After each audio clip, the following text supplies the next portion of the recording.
लिखा है और कॉलिन गोंजाल्विस नाम सुनते थे, लेकिन आज देखा बहुत अच्छा लग रहा है, क्योंकि हम सुनते सुनते अगर 10-11 सालों का मेरा काम का अनुभव है तो सुनते सुनते हम यहाँ तक आए हैं और आज देखने का मौका मिला तो बहुत खुश हूँ मैं देख के कि मैं उन लोगों के साथ हूँ जो कि इस प्रकार से काम कर रहे हैं। तो जैसा सज्जन ने बताया कि जनसाथ संस्था जो काम कर रही है, हम लोग दो तरह से काम कर रहे हैं।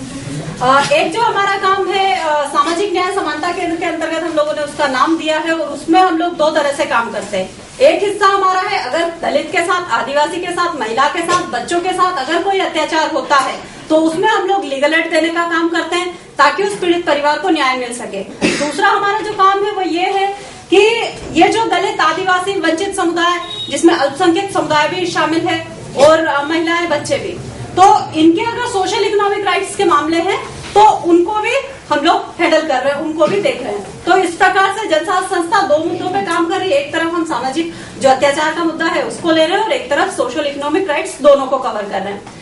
तो जैसा हम लोगों ने 2007 से जनसाथ ने शुरुआत से काम तो गरिमा अभियान का रहा है मेला ढोने की प्रथा समाप्ति के लिए, लेकिन 2007 से जो हम लोगों ने काम शुरू किया वो हमारा ये काम है कि जब हम लोग वो मेला ढोने वाली महिलाओं के पास जाते थे, बातचीत करते थे, क्योंकि वो दलित मोहल्ले में ही रहती है तो वहां पर छुआछूत अत्याचार के भी मुद्दे हमको देखने को मिलते थे। लेकिन संस्था में ऐसा कोई व्यक्ति नहीं था जो कि लीगल एड के लिए बात कर सके। हाँ, अगर कोई मुद्दा आया, मोहल्ले में से किसी ने आके बताया कि हमारे को ऐसा ऐसा बोला है, हमारे साथ मारपीट हुई है, तो उसमें हमको जो आता था वो हम आवेदन बना के एसपी साहब को दे देते, कलेक्टर साहब को दे देते। यहाँ तक हमारा काम था।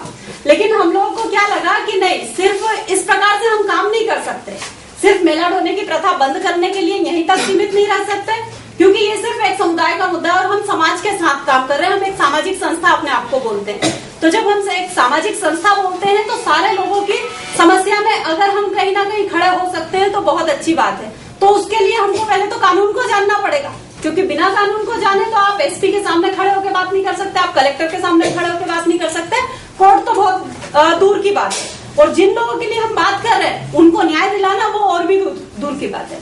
तो इसलिए हम लोगों ने सोचा कि नहीं, हमको पहले कानून में पकड़ हमारी मजबूत करनी पड़ेगी। तो उस समय तो कोई जनसाथ में लॉ किया हुआ भी नहीं था। शुरुआत हमने की, एडमिशन लिया, उसमें पढ़ना शुरू किया और जैसे जैसे मुद्दे हमको मिलने लगे, प्रेस में आने लगे, मीडिया में दिखने लगे और हमारी नजर में जाने लगी कि ये अत्याचार का मुद्दा है, तो उसमें हम लोगों ने धीरे धीरे काम शुरू किया। हम लोगों ने तो दो हिस्सों में ही बताऊंगी मैं, पहले अत्याचार वाला मुद्दा बताऊंगी, उसके बाद जो सोशल इकोनॉमिक राइट्स और जो फोरम को लेकर हम लोग बातचीत काम किए हैं वो भी बताऊंगी। तो जो अत्याचार वाला मुद्दा है उसमें फिर जब हम लोग उस केस को एफआईआर करवा दिए, मीडिया एडवोकेसी करवा दी, लेकिन बात जब आती है कोर्ट में खड़े होने की तो कोर्ट में हम तो खड़े हो नहीं सकते, क्योंकि कोर्ट में कौन खड़ा होगा, एज ए एडवोकेट ही हम वहां पे जा सकते हैं और उसके लिए एडवोकेट हमको ढूंढना पड़ेंगे। तो दलित के मुद्दे को या महिला के मुद्दे को कौन उस नजरिए से उतनी संवेदनशीलता के साथ देखे और कोर्ट में उसको अच्छे से हैंडल करे, ऐसे वकीलों की भी हमें जरूरत पड़ी और हमें उस समय वैसे नहीं मिले, कोई भी मिले हमने उसमें प्रायोरिटी रखी कि अगर SC ST का मिलता, अगर हमें महिला एडवोकेट मिलती, ताकि वो क्योंकि एक उसी दौर से वो व्यक्ति गुजर के आया, उसने देखा है बचपन से बड़े होने तक कि क्या हमारे समाज का स्ट्रक्चर है, हमको क्या क्या चीजें फेस करके आगे हम लोग बढ़े हैं, तो कहीं ना कहीं उनका एक इंटरनल टच उस मुद्दे के प्रति रहता है। तो शुरुआत में हम लोगों ने ऐसे 1-2 वकीलों को हमने ढूंढा जो कि खुद दलित ही थे और बड़ी मुश्किल से जो कि यहाँ तक के पहुंचे थे कोर्ट में। जब ऐसे वकीलों से मिले तो उनकी भी अलग एक कहानी थी, उनके भी सामने दिक्कत थी, क्योंकि हम भी कहीं ना कहीं वो सीनियर के साथ जुड़े हुए थे और सीनियर अगर सिविल के मैटर है तो वो सिविल के ही मैटर देखेंगे, उनका सीनियर अगर बोलता है हम सिर्फ क्लेम केस तो वो क्लेम केस ही देखेंगे। लेकिन अगर रही बात कि दलितों के साथ अत्याचार हो रहा और इस मुद्दे को आग को पैरवी करना है तो फिर वो कैसे करेंगे, उनकी इच्छा तो है लेकिन कहीं ना कहीं उनको भी अभाव था कि कैसे हम करेंगे। लेकिन शुरुआत में हम लोगों ने धीरे धीरे मिल बांट के कैसे हर एक केस से हम लोगों ने सीखा, इस केस में अगर हम फेल हुए हैं तो इसमें हमारी कमजोरी क्या रही, हमने उसको पकड़ा और उसको ही अगले केस में हमने हमारी मजबूती बनाया। तो धीरे धीरे हमारे एडवोकेट्स भी हमें ऐसे मिले। शुरुआत में सिर्फ 2 या 3 जुड़े हैं जो हमारे साथ है, परमार साहब है, पांचाल जी हैं, 2-3 एडवोकेट हमारे साथ अभी तक भी हैं साथ में। तो उस समय ये लोग आए कि हाँ हम करना चाहते हैं लेकिन करेंगे कैसे, क्योंकि एक गांव में मुद्दा कोई आया है अत्याचार का तो सबसे पहले वो गांव का व्यक्ति अगर एफआईआर करवाने नहीं जाता है, किसी महिला के साथ बलात्कार हो रहा है और वो महिला अगर एफआईआर करवाने नहीं जा रही है, तो उसको क्या क्या चीज उसके सामने उसको फेस करनी पड़ रही है, वो हमें वो देखनी पड़ती थी। तो हम वो चीज तो कर रहे हैं, लेकिन वो वहां से उसको वहां तक कोर्ट तक लाने में एक हम भूमिका निभा रहे हैं कि ठीक है, हम उनको खूब मोबिलाइज कर रहे हैं, हम उनको मोटिवेशन दे रहे हैं कि नहीं, ये आपके साथ गलत हुआ है, आपके साथ न्याय होना चाहिए, आपको हम निःशुल्क में पूरी मदद दिलवाएंगे। वैसे एट्रोसिटी के मामले में पीपी होते हैं, लेकिन उनका रोल भी वैसा नहीं रहता है। तो जब वैसे एडवोकेट्स हमारे साथ जुड़ने लगे, तो फिर हम लोगों ने ये सोचा कि हमको डायरेक्ट वैसे नहीं खड़े होना है कोर्ट में। तो हमारा जो एक काम है, जैसे जिन्ना बोल रही है बार बार मुझे कि वो मूड कोर्ट वाला बताओ, तो वो मैं बताती हूँ आपको कि इसमें हम लोग क्या करते हैं। हमारा काम है, एक तो जो एडवोकेट्स को जिस चीज की जरूरत है, एक तो वो उनको उपलब्ध करवाना, और दूसरा कि उस केस में उस केस का पीड़ित अपने केस को ज्यादा अच्छे से कोर्ट में रख सकता है। क्योंकि अगर मान लो मेरे परिवार में कुछ घटना हुई है या मैं उसकी पीड़ित हूँ, तो उस घटना को मैं अच्छे से कोर्ट में जज के सामने रखूंगी, तो शायद एक वकील का काम आधे हद तक खत्म हो जाता है। लेकिन अगर हम सिर्फ ये बात करेंगे कि नहीं, हम सिर्फ वकील साहब पे पूरा हम वो ध्यान देंगे, लेकिन हम उस हमारे विक्टिम के ऊपर ध्यान नहीं देंगे, हमारे समुदाय के बंदे के ऊपर ध्यान नहीं देंगे, तो कहीं ना कहीं वो कोर्ट में जाके टूट जाएगा, या तो वो कॉम्प्रोमाइज कर लेगा, या उसको लोग डरा देंगे। हर चीज होती है उनके साथ। तो हम लोगों ने दोनों तरह से उसको रखा कि संस्था पूरी तरह से विक्टिम के साथ जुड़ती है कि आपको कहीं कॉम्प्रोमाइज नहीं करना है, आपके ऊपर कोई किसी प्रकार का दबाव नहीं डालेगा। अगर वो आता है तो हम लोग आपके साथ हैं। तो हम लोगों की जो स्ट्रेटेजी है, मेन स्ट्रेटेजी इसमें ये हम लोगों ने रखी कि अगर कोई अत्याचार का मुद्दा आता है, तो उसमें हमको जो हमारा विक्टिम है उसको एक तो पूरा भरोसा हम पे होना चाहिए, और दूसरा वो उस केस में कॉम्प्रोमाइज नहीं करे। क्यों? क्योंकि जज के सामने चार्जशीट आ गई, पूरा केस का एक बंडल चला गया, इस केस की पूरी जानकारी उसके पास है, लेकिन फिर भी वो विक्टिम को बुला रहा है, उसके गवाहों को बुला रहा है कि तुम बताओ क्या चीज हुई थी, क्या हुआ क्या नहीं हुआ।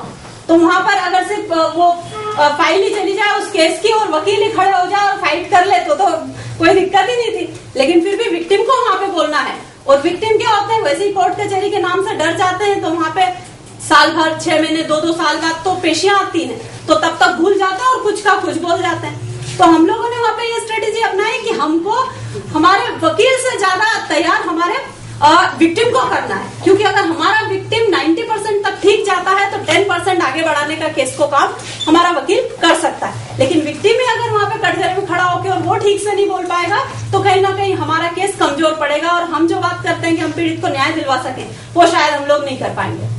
तो हमारा पूरा फोकस उन्हीं पे रहता है। एक तो हम उनको बिल्कुल ताकत दिलाते हैं कि आपको डरना नहीं है, आपको घबराना नहीं है, और आपके साथ अन्याय हुआ है तो आपको न्याय मिलेगा। लेकिन मिलेगा कब? जब पहला कदम आपका होगा और आपको बोलना पड़ेगा। भले ही वहाँ पे कोर्ट में जज है, वकील है, कोई भी आपसे कैसे भी कुछ भी सवाल पूछ ले, आपको तो अपना जो बात है वो ही बताना है। तो पूरा 2 से 3 दिन का हमारा एक मूड कोर्ट का सेशन रहता है।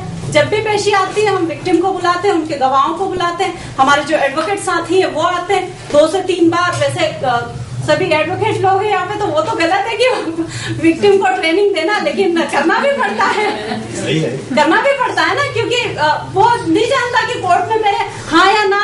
वो वकील ने तो कभी ऐसे करके बोल दिया, तो कभी डरा दिया, तो अपना अगर विक्टिम वो डर गया, तो वो तो उसके साथ तो गलत ही हुआ ना, तो वो तो वैसे ही बेचारा और मारा जाएगा कि एक तो उसने एफआईआर करवा दी, दूसरा वो गांव में भी सबकी नजर में आ गया, वो आरोपी की भी नजर में आ गया। तो इसलिए हमारा जो फोकस रहता है, 90% तक हमारा विक्टिम जो है वो उस केस के सारे फैक्ट जो है सही तरीके से और लयबद्ध तरीके से उसको बताना चाहिए। तो मूड कोर्ट का सेशन ये हम लोग 2 से 3 दिन तक के चलाते हैं, जिसमें हमारे पास पूरे केस की फाइल आ जाती है, उसमें क्या क्या हुआ पूरा हम उनको बता देते हैं। पूरा मूड कोर्ट का स्ट्रक्चर हम लोगों ने बना रखा है कि देखिए यहाँ पे जज साहब बैठेंगे, यहाँ पे वकील होंगे, आप यहाँ पे खड़ी रहेंगी, आरोपी यहाँ पे ऐसे खड़े रहेगा। बोले नहीं, वो तो नहीं होंगे वहाँ पे, हमको डर लगेगा, हमको डराएगा। नहीं, ऐसा कुछ नहीं। उनको एक दिन पहले बुलवा लेते हैं, क्योंकि अगर मान लो वो सेम डे निकलते हैं तो रास्ता भी रोका जाता है, उनको बयान देने तक भी नहीं आने दिया जाता है। तो वो सारी कंडीशंस रहती है। तो इसलिए हमारा जो फोकस रहता है, एक तो विक्टिम हमारा अच्छी तरह से तैयार होना चाहिए।